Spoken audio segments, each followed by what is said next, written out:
Forensic expert joins investigation into Ariana abuse case. Ombudsman slams Buildings Department over enforcement record. And Li Na takes a step closer to a second Grand Slam.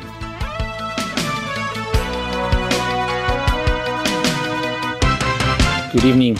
A Hong Kong forensic expert has gone to Indonesia to collect evidence in the investigation into the alleged abuse of a domestic helper from the country. The expert is accompanied by a photographer from the police forensic unit. They will meet up with Hong Kong police officers already in central Java who are handling Ariana's case, the woman at the centre of the story. Today, the officers continue to take statements from the helper about how she was abused by her employer. Meanwhile, the Hong Kong agency that referred Ariana to her employer said the helper never told them that she was being beaten. More details from Jenny Lam. The Buildings Department has come under fire from the Ombudsman for being too slow when handling some of the cases of unauthorised building works involving public figures. It cited cases that took the department more than a year to enforce. Rani Santani reports. Overseas now, there was little headway made on the opening day of a peace conference between representatives of Syrian President Bashar al-Assad and the leaders of the rebellion against his regime. As Alan Bookney reports, the two sides seem impossibly far apart.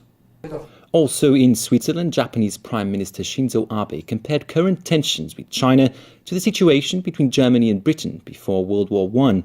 He also defended his recent visit to the controversial Yasukuni Shrine. Tony Sabine reports. Back locally, the Consumer Council has found that infant formula sold at individual pharmacies vary greatly in price. As Stephanie Choi reports, the difference can be up to $100 for the same brand. The Estate Agents Authority admits that property market cooling measures may be resulting in estate agents violating industry regulations as they adopt more aggressive sales strategies. A 44% spike in the number of substantiated complaints against estate agents over the last year compared with 2012 could be related to the government's property market cooling measures. It could be. It could be. It is very difficult to us to be definitive about it. Of course, when the market sentiment is not good, as a salesman, as every salesman, and it's quite understandable, we'll have to try a little bit harder. And what we're here to do is to make sure that in the efforts of trying harder, they don't fall foul of the regulation.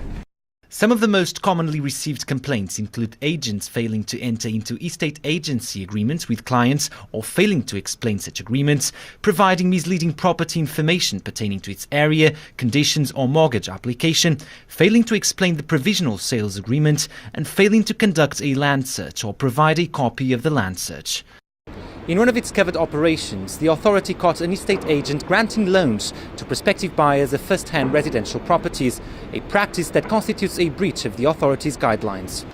And this transgression, too, could well be happening more often. I think it's a very popular means. I don't have statistics. I'm sure it's quite widespread. The regulator notes that a new scheme for disciplinary cases has come into effect in the first day of the year, which should help raise the industry's standards. It has also pledged to step up enforcement and educational actions in order to raise estate agents' compliance with regulations. And now sports. At the Australian Open, giant killer Stan Wawrinka has advanced to his first Grand Slam final. The Swiss defeat and help is on the way for Manchester United, who crashed out of the League Cup last night. Rivals Chelsea have reportedly accepted a bid for midfielder Juan Mata. The deal is believed to be around £37 million, which would break United's previous transfer record of £31 million.